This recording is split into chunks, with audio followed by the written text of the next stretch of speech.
Hey, what's up, everybody? Pat here, grateful recovering alcoholic and acid addict, just like every day. Guys, today when I say recovering, I do mean recovering. Wait till you guys here.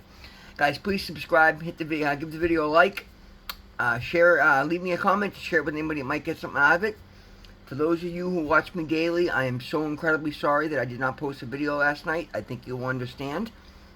Saturday night, after I posted my video, I wasn't feeling very well. It started coming on fairly quickly, and so I made the decision to just go lay down in bed and see if I could sleep it off, hoping it was maybe a pulled muscle or maybe something I ate. It was a combination of both, but I kind of didn't think it was. Throughout the night, I woke up and I was throwing up stomach acid, and I was just feeling worse and worse. And again, I just, decided to sleep it, but I at that point had come to the understanding that I was going to have to go to the hospital. So I woke up Sunday morning and I tried to get out of bed, and I literally was in so much pain. I literally barely got myself out of bed. Probably should have taken an Uber, but at that point I was just thinking get to the hospital. So I drove myself to the hospital. As soon as I walked in, guys, they started to check me out. And again, for those of us that are addicts, it's incredibly important. This is why this video is good. This is a very, very powerful video, guys. Please, if any video you're ever going to watch, please watch this video. Particularly those of you in active in early recovery, active addiction, or in recovery, or just this was a big one, guys.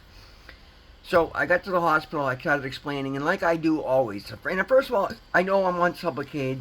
I know they're going to see that, but I like to get in front of it because, guys, when you've got a history like we do, they're often going to label you as drug seeking, and the best way to get ahead of that is just to tell them straight up what's going on. So I walk in, and literally the first thing I say to them is, "Hey, I want you to understand, I'm a patient of the OBAT clinic up on the 5th floor. I'm on Sublocade. I'm in recovery. Under no circumstances do I authorize the use of any opiates, regardless of the situation. I'm not here seeking drugs. I'm here seeking a diagnosis. I'm in severe pain. There's something wrong with my body. I don't care about the pain. I won't take anything more than a Tylenol or Motrin. But there's something wrong." And the guy's, "Okay, no, I get it. I appreciate you being up front, but I get it, and let's get you checked out."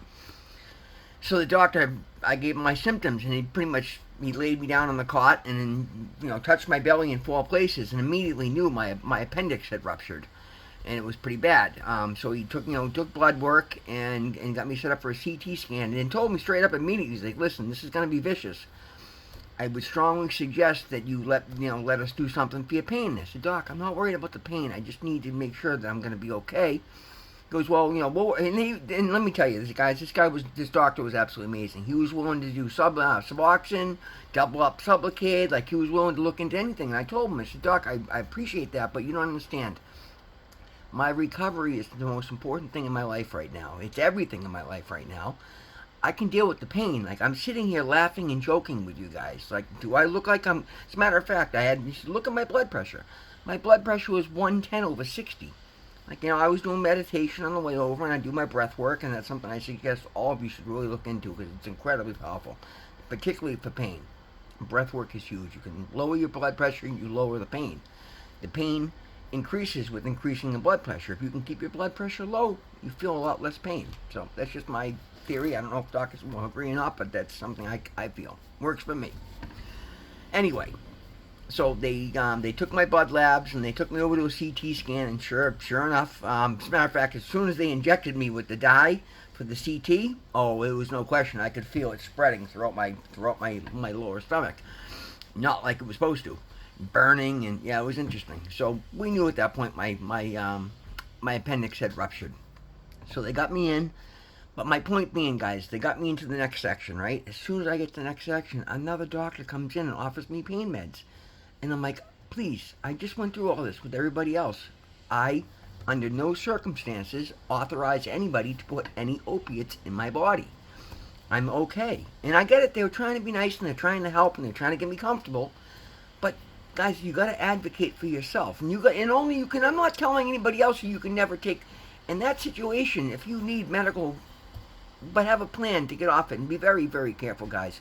For myself, I wasn't in that much pain, but I can handle pain. I've always had an extremely high tolerance for pain. And the pain, as a matter of fact, the painkillers don't help for the pain. They just get you high. So I keep telling them, give me Motrin and Tylenol together. Motrin and Tylenol, and that's another thing I urge all of you to try.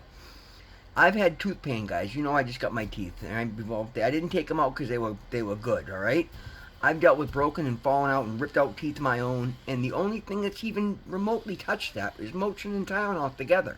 So I urge you to try that and understand that. And it's such a powerful thing because it's non-narcotic and non-addictive, but it's over the counter, so they don't push it very often because big pharma doesn't make money on it like they do anything else, right? So guys, advocate for yourself. Know your situation. If you have to take them, just be careful with them and do it for the right reason. But do it because you're in such extreme pain that you can't not take them, right? If you can deal with not taking them and you're in recovery, don't take them. I didn't need them. There was absolutely, and guys, listen to the rest of the story. My vindication in this story comes out amazing. Now, keep in mind, guys, this is, what the hell time is it? It's Monday at 5 o'clock in the afternoon. And I'm sitting here talking to you, okay? Now remember, this happened Saturday night and Sunday morning. So just over 24 hours ago. It was noon, about 11 o'clock Sunday morning, out of bed. So 25 hours ago, I was walking into the hospital with a burst appendix. Like, it was so bad, they would not let me go out and move my truck from the street because they're like, no, you could walk outside and drop right now. Like, you're literally poisoning your body as we speak.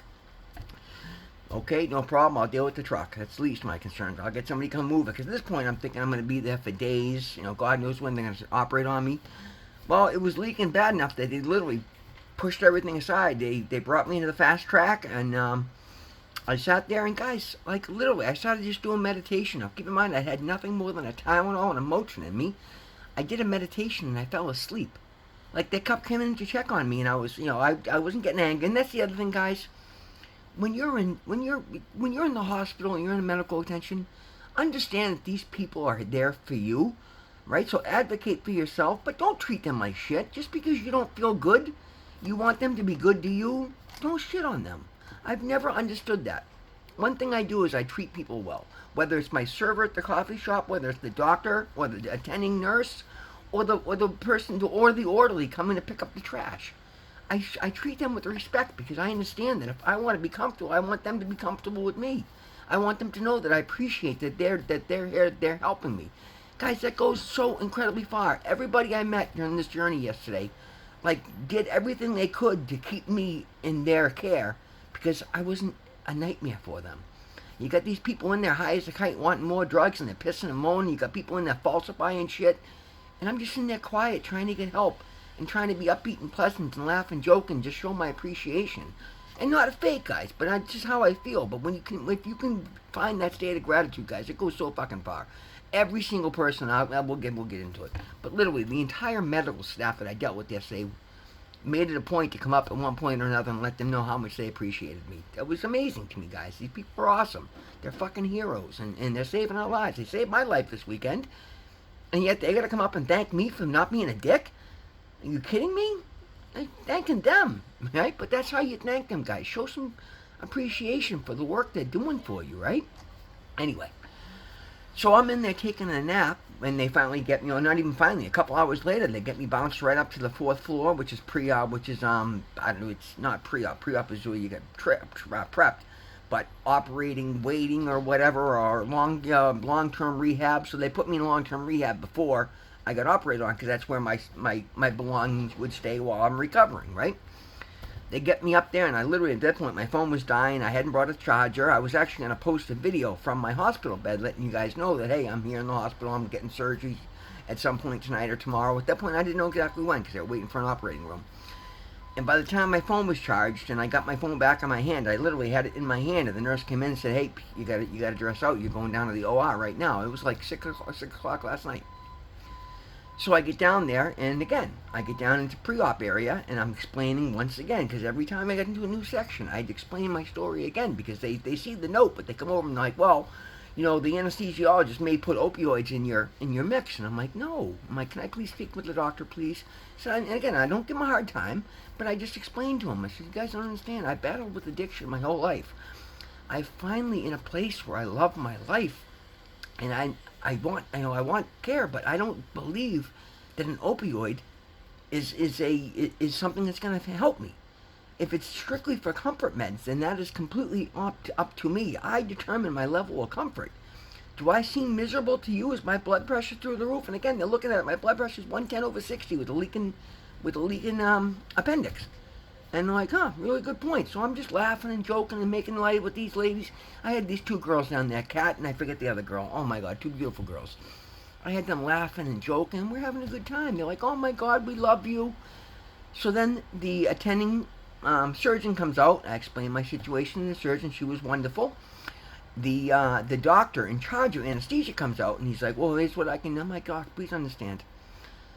If it's strictly a comfort league, well, here's the thing. You don't understand. When you get out of surgery, if you don't catch it, I'm saying, no, I understand that. I said, but doc, you understand. This shit don't work anyway. All it does is get you high. I'm an addict. I would rather die right now, here, than go back to living the way that I used to live. I am perfectly good on Tylenol and Motrin. And he was kind of barking with me. I don't think you understand. Have you ever had surgery? No, I haven't. Well, I don't think you understand. I said, doc, I don't think you understand. I've been sitting here since, going on, this happened 5 o'clock yesterday afternoon, so for just over 24 hours, I've been sitting here with this condition worsening, and I didn't even bother to take Tylenol on my own at home. I'm okay with the pain. Do I look like I'm extremely in discomfort to you? Now, granted, guys, if I was, it might have been different, but I'm saying advocate for your situation. I was not in discomfort. I was okay. I was happy that I figured out what it was and it was going to be taken care of. I was in fine spirits. I was handling my pain fine. There's no reason to add an opiate that is my biggest concern in life into the mix. And I was refusing. And I'm like, so I'm sorry, doc. Unless you can give me a reason that's going to actually change and save my life, I'm refusing. I'm refusing consent. DNR if opiate required. And the doctor said, okay, son, I get it. He goes, I can see how serious you are about this. I said, you damn right I am. Are you kidding me? So, you know what? He come back about a half hour later and he explained the whole protocol. He's going to do this, he's going to do that. He's going to liquid Advil and he's going to be Tylenol. Fantastic, my friend. Fantastic. So I go in for the surgery, and I was looking forward to being put under, because don't get me wrong, guys, I'm an addict, and I've heard that's the best sleep in your life. I missed the whole thing. The anesthesiologist junior nurse comes out, and she goes, here, I'm going to give you something to relax you before we get you there. She put that in there, and I was out cold, because I've been meditating and been, calming myself all night. I vaguely remember being switched to the table. Like, I kind of woke up for a second, then they hit me with whatever they hit me with, and that was the end of that. I woke up back in the same spot that I was to begin with, the two pre-surgery ladies. While I woke up, and they gave me my teeth back, and they gave me some water, and literally one by one, the whole surgical team come out and congratulated me on me for doing so phenomenally well. And I'm like, you guys knocked me out. I don't know what I did. I just laid there while you guys cut me open. Thank you for saving me. My surgery went amazingly well, guys. They do it laparoscopically. Forgive the fat ass belly.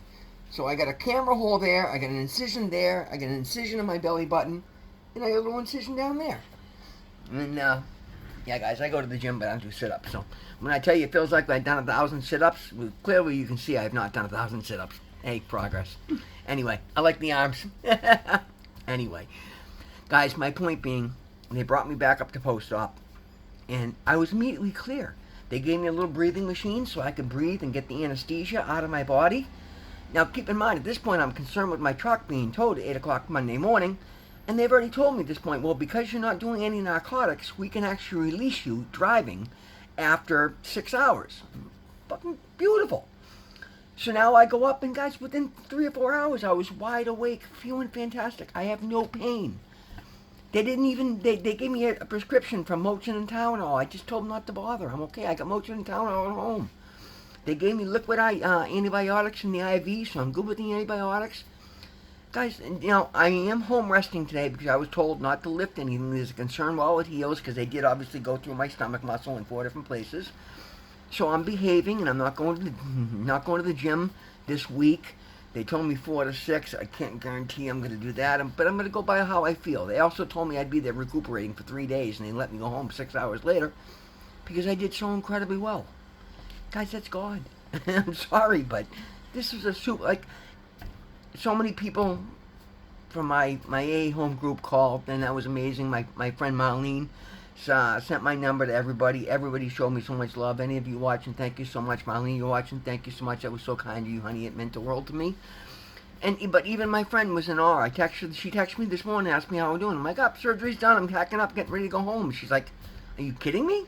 She goes, I went to bed last night, wondering about you. I wake up this morning, you've already had surgery, you already recovered, you're going home? Yeah, because I refused narcotics and I did what my body told me, not what the doctors told me. All these doctors are trying to say, and I get it, they mean well or they're trained or whatever. But guys, I knew the most important thing was I did not want narcotics in my system. And I knew I'd be okay. And guys, okay, I feel fantastic. I'm in awe at how good I feel. I showered, I'm eating. Like, I feel like I did 1,000 sit-ups. Clearly I didn't do 1,000 sit-ups. I need to do about 10,000 sit-ups, but that's okay. Like, I'm healing incredibly well because I listened to myself. I listened to God. God was telling me, stand strong. And I realized halfway through that this was a beautiful test for me to show others how to do it, how it can be done. So I stood firm, and I did it in the kindest way possible. Guys, I all got a standing, I all but got a standing ovation leaving the hospital today, and it felt amazing. Like, it's so nice to stand out for the right reasons everywhere I go today. All these nurses like, oh, we're so... Guys, you got to understand, this is Boston Medical Center. They see the worst of the worst. While I was waiting to get into a bed, just a side note, this idiot comes in trying to say he broke his ribs. Clearly he's a street kid. He's got all his belongings with him. He's gobbling up the free food that was on the counter like a carnivore. Not understanding that if you got a broken rib, one of the most hardest things in the world to do is eat. I popped ribs through my back. I don't know if they're actually broken or not, but again, with a rib injury, it hurts to breathe, it hurts to eat. Now he's trying to pretend it hurts to move, but we can walk and talk and chew and swallow, no problem. I mean, this kid was the worst fake I'd ever seen, but this is what they deal with all day long. So then when they see somebody come in that's genuine, only concerned with their health, not trying to get over on pain and then refusing any kind of comfort meds, they understand you're there for a right reason. You're the reason they do their job, and they end up coming up and telling you that. It feels fantastic. This was the most amazing experience. It's funny, I got so many people calling me today, I'm so sorry, I'm so sorry. I'm not. I'm so incredibly, like, guys, this was so solidifying to me. What I got from this is all those worries that I have that someday that I'm going to slip and this, because I'm an addict. I'm one bad decision away from going backwards. When that happened this weekend, when I was challenged by every medical professional telling me that I didn't know what I was talking about and that I needed comfort meds, and I knew I didn't. I can feel it. I don't need them. I don't need them. I don't need them. I don't need them. They don't make me comfortable. They make me high. I don't want to be high. And I stood 10 toes down because that's what my life is about today. Being the courage of my convictions. And to be vindicated the way that I have been by feeling amazing today, guys. I was home. I was released by 8 o'clock in the morning. My surgery didn't end until midnight. Guys, it's a beautiful, beautiful thing. And again, it was because I wasn't on narcotics. I wasn't groggy. I had clearness. I wasn't high. I wasn't, they knew I was driving, and they're like, yep, no problem. Have a good day. Because I wasn't on the narcotics. And I didn't need to be. And that's beautiful. Guys, always remember, God loves you. I love you. Thank you so much for being here. Again, I apologize for missing the video. I tried my best. I will always try my best. But a medical emergency, and I was literally in for surgery. So I did what I could. Guys, God loves you. I love you. Thank you so much for being here. We'll see you in the next one.